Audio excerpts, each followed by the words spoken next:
Hello दोस्तों, आपका हार्दिक स्वागत है आपके अपने YouTube channel YouTube study with Vimal में। आज हम लोग देखेंगे काव्य लक्षण। ठीक है, तो काव्य लक्षण समय समय पर अनेक विद्वान अपने अपने मत देते रहे हैं या विचार प्रकट करते रहे हैं। ठीक है, तो हम उसको आज समझेंगे। पहले संस्कृत के आचार्य, सबसे पुराने आचार्य भरत मुनि को माना जाता है, जो अर्थ व क्रिया से युक्त काव्य को मानते थे। सर्वप्रथम भरत मुनि को ही माना जाता है, इसके बाद भामा को माना गया। अब हम संस्कृत के आचार्यों के अनुसार देख लेते हैं। संस्कृत के आचार्यों के अनुसार हम देख लेते हैं। भामा भामा ने कहा था, शब्दार्थो सहितो काव्यम गद्यम पद्यम च द्विधा, यानी काव्यालंकार। काव्यालंकार उनकी पुस्तक है, ठीक है, लिखी हुई पुस्तक है, ये इंपॉर्टेंट है, ये देख लेना। ठीक है, शब्द व अर्थ का संयोग काव्य कहलाता है। फिर से देखिए, शब्दार्थो सहितो काव्यम गद्यम पद्यम च द्विधा। ठीक है, शब्द व अर्थ का संयोग काव्य कहलाता है। आचार्य मम्मट के अनुसार देख लो, तद दोषो शब्दार्थो सगुण वनलंकृतो पुनः क्वापि, यानी काव्य प्रकाश, यह काव्य प्रकाश पुस्तक में लिखा हुआ है, उनकी उनकी पुस्तक है। इसका अर्थ हुआ, ऐसे शब्दार्थ जो दोषों से रहित हो, मधुर, ओज, प्रसाद आदि जैसे गुणों से युक्त हो, तथा कभी कभी ये अलंकार रहित भी हो सकते हैं। उनके अनुसार ये परिभाषा थी। अब हम आगे देख लेते हैं।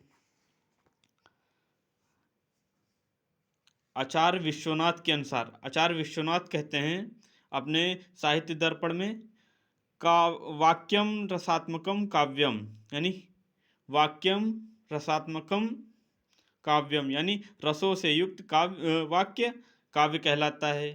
ठीक है, यह आप लोगों को ध्यान रखना है कि उन्होंने कौन सी पुस्तक लिखी है। ठीक है, आचार्य जगन्नाथ के अनुसार, रमणीयार्थो प्रतिपादक शब्द काव्यम, या रस गंगाधर में लिखा हुआ है, और इसका रमणीय का अर्थ होता है सुंदर या मनोहर। ठीक है, सुंदर या मनोहर का प्रतिपादक करने वाले शब्द काव्य कहलाते हैं। आचार दंडी, ये सबसे ज़्यादा इंपॉर्टेंट पूछा जाता है आचार दंडी के अनुसार। ठीक है, शरीरम ताव दृष्टार्थो व्यवच्छिन्ना पदावली, ये काव्य आदर्श में दिया हुआ है, इनकी पुस्तक काव्य आदर्श है। इसमें काव्य का शरीर तो इष्ट अर्थ से युक्त पदावली है। ठीक है, अब हम लोग देख लेते हैं हिंदी के आचार्यों के अनुसार। ठीक है, अब हम लोग देख लेते हैं हिंदी आचार्यों के अनुसार। तो सबसे पहले आ जाते हैं अपने आचार्य रामचंद्र शुक्ल के अनुसार। आचार्य रामचंद्र शुक्ल कहते हैं, जिस प्रकार आत्मा की मुक्त अवस्था ज्ञान दशा कहलाती है, उसी प्रकार हृदय की मुक्त अवस्था रस दशा कहलाती है। इस मुक्त साधना से मनुष्य के मुख से निकली हुई वाणी कविता कहलाती है, काव्य कहलाती है। ठीक है, अब हम आ जाते हैं आचार्य महावीर प्रसाद द्विवेदी के अनुसार। ठीक है, आचार्य महावीर प्रसाद द्विवेदी जी कहते हैं, प्रभाव डालने की क्षमता और आनंद प्रदान करने की शक्ति काव्य कहलाती है।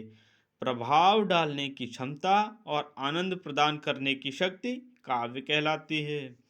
ठीक, सुमित्रानंदन पंत के अनुसार है, कविता हमारे परिपूर्ण क्षणों की वाणी है, यानी कि कविता जो है हमारे पूरे क्षण की वाणी है। ठीक है, अब जयशंकर प्रसाद के अनुसार देख लेते हैं। जयशंकर प्रसाद ने कहा था, सत्य की अपने पूर्ण सौंदर्य के साथ अभिव्यक्त काव्य है।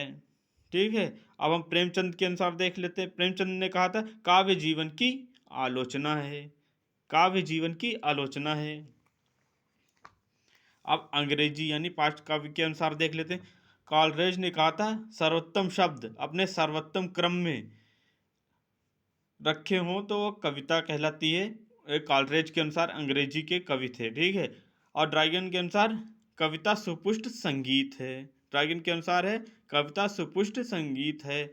और मैथ्यू अनाल्ड के बारे में दिया हुआ है, कविता अपने मूल जीवन की आलोचना है। इनके और प्रेमचंद के बीच कुछ बातें मिलती जुलती हैं। ठीक है, अब हम देख लेते हैं कि ये तीनों, यानी कि संस्कृत के आचार्य, हिंदी के आचार्य तथा अंग्रेजी, तीनों के बारे में ही हम लोगों को लिखना है। ठीक है, अगर हम जैसे ही अच्छे से ढंग से प्रस्तुत कर पाएंगे, उसी आधार पर हम लोगों को अच्छे नंबर मिल सकें। ठीक है, आशा करता हूँ कि ये वीडियो आपको पसंद आया होगा। आपको मेरा वीडियो कैसा लगा कमेंट सेक्शन में ज़रूर लिखें। मेरे चैनल को सब्सक्राइब करें, लाइक करें, शेयर करें और कमेंट करें। Thank you.